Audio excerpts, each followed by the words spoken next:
Well, protecting your home from wildfire. Take a look at this simulation showing just how important the things around your house can be.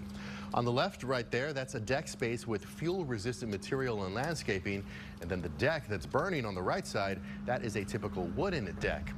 Now, this video is from a company called Wildfire Defense Mesh, which makes metal mesh to mitigate a home's fire's risk.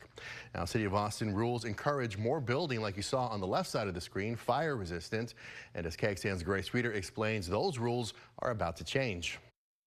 Austin Firefighters Association President Chief Bob Nix didn't mince words when we asked him whether Austin could experience catastrophic fires, similar to what we saw in Los Angeles earlier this year. We do have the high winds.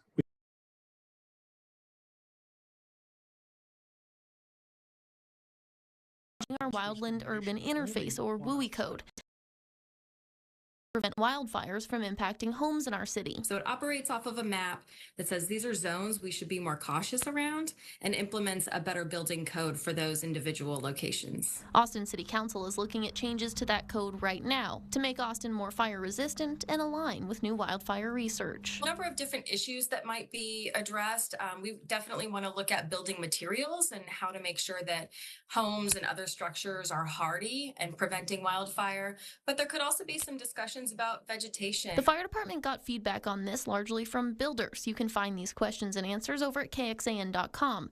Meanwhile, Nix previously told us he would like fuel mitigation to be a top priority moving forward. Gives the fire department, city authorities to mitigate fuels in high-risk areas that could lead to large wildfire issues like we're seeing in California. Grace Reader, KXAN News.